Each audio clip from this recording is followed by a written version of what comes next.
इत्तला ये है कि कराची में एक बार फिर हीट वेव आ रही है। इसकी हमने पूरी एक डिटेल दी है। अभी ये गर्मी की लहर कब तक शहर में आएगी और कितनी शिद्दत होगी इसकी?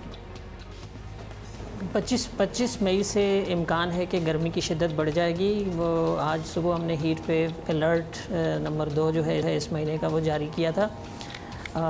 इसमें ये है कि दर्जा हरारत 39 से 41 डिग्री के सेंटीग्रेड के दरमियान रहेंगे और हफ्ते और इतवार के 2 दिन जो है वो टेम्परेचर यानी 40 को क्रॉस कर जाएंगे, 41 डिग्री तक पहुंच सकते हैं। तो इनिशियली 3 दिन के लिए ये हीट वेव, और उसके बाद 31 मई और कुछ टेम्परेचर ज़्यादा होंगे तो फिर हम उसको वॉच करेंगे और देखेंगे कि इसको आगे एक्सटेंड किया जाता है कि नहीं। इसमें यह है कि इस हीट वेव के दौरान जनूब मगरिब से आने वाली जो हवाओं का सिलसिला होता है कराची के ऊपर वो मुनक़ते हो जाएगा दिन के वक्त में ख़ासकर, और शुमाल मगरिब से आने वाली हवाएं कराची के ऊपर डोमिनेट करेंगी तो उसकी वजह से टेम्परेचर ज़्यादा बढ़ जाएगा। लेकिन साथ साथ ह्यूमिडिटी कम होगी, हवा में नमी का तनासब कम होगा तो उसमें जो फील लाइक टेम्परेचर तो बहुत ज़्यादा नहीं होगा। तो अथॉरिटीज़ को और जितने स्टेक होल्डर्स हैं उन सबको हमने एक तरह से एडवाइज़री इशू कर दी है कि जो प्रिकॉशनरी मेजर्स लेने होते हैं। अच्छा सरफराज साहब, ये बताइएगा कि क्या ये हीट वेव जिसकी हम बात कर रहे हैं मौसम की मुनासिबत से नॉर्मल है या इसे कुछ अनयूजुअल एक्टिविटी तस्वुर किया जा रहा है?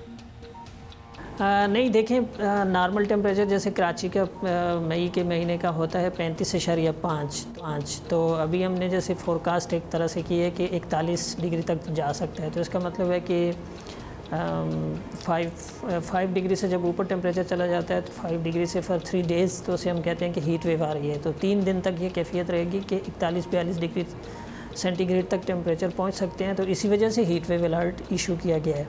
तो यानी ये नॉर्मल से 5 डिग्री के करीब टेम्परेचर नॉर्मल टेम्परेचर से ऊपर होंगे, इसी पे अलर्ट जारी किया गया। सरफराज साहब, इस हीट वेव के लिए महकमा मौसमियात की आवाम के लिए क्या हिदायत हैं और हुकूमत के लिए क्या मशवरा आप देंगे? क्या हुकूमत को भी कुछ इंतजाम करने चाहिए? जी देखें, जैसे इस गर्म सीज़न के शुरू होने से पहले कमिश्नर ऑफिस में एक मीटिंग हुई थी हीट वेव के ऊपर ही, तो उन्होंने जितने उसमें हम भी मौजूद थे और उसके हवाले से उन्होंने जितनी तैयारियां की थी वो हैं मौजूद। और इसी महीने के शुरू में यानी अप्रैल के आखिरी 2-3 दिन थे और फिर 1 मई से 3 मई तक जो हीट वेव रही थी उस दौरान हुकूमत ने बड़े अच्छे इक़दाम उनके नज़र आए थे रोड्स पे। लेकिन चूँकि वो रमज़ान शुरू नहीं हुआ था, अब चूँकि रमज़ान है तो रमज़ान में लोगों को ये हिदायत की जा सकती है, चूँकि बेशतर लोग रोज़े से होते हैं तो उसमें जो पीक आवर्स होते हैं सुबह 10 बजे से लेकर 4 बजे तक, उन आवर्स में वो ओपन उसमें सन में ना जाएं, और अगर जाएं तो अपना सर ढांप के जाएं, हल्के कपड़े पहने।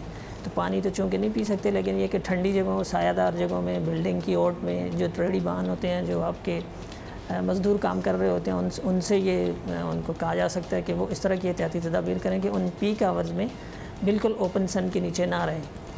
और हुकूमती इक़दाम का जहाँ तक ताल्लुक़ है तो वो उन्होंने कुछ ना कुछ लिए होंगे। सिंध हुकूमत ने, कमिश्नर कराची ने और PDMA ने, जैसे वो अपने heat wave heat stroke centres कायम कर देते हैं मुख्तलिफ़ जगहों पे, तो हो सकता है कि उन्होंने आज से इस्टेब्लिश कर दिए हों कि अलर्ट हमने सुबह उनको भी इशू कर दिया था। जी बिल्कुल, हमने देखे वो सेंटर्स कायम हुए भी जगह जगह। बहुत शुक्रिया आपका। एक बात तो इन्होंने तो कह दी सरदार सरफराज साहब ने भी कि आपने अपने लिए कहीं छांव, शेडो ज़रूर ढूंढना है। और इसी बात में एक बात का ना मुझे अफसोस भी हुआ कि अब हम बिल्डिंग्स की छांव की बात करते हैं। एक ज़माने में इस छांव का कॉन्सेप्ट सिर्फ दरख्तों के साथ एसोसिएटेड था कि किसी दरख्त की छांव में, दरख्त तो माशाल्लाह कराची शहर में जितने बचे हैं वो आपके सामने ही हैं, और जो हैं भी मुझे उनकी छांव जो है वो ऐसा नज़र आती नहीं है। और फिर यहाँ बारिश नहीं होती ना तो वो गंदे से हो जाते हैं, मतलब it's no fun actually. But anyway you will be able to find shade. आपने डायरेक्ट सन के नीचे, सूरज के नीचे नहीं होना।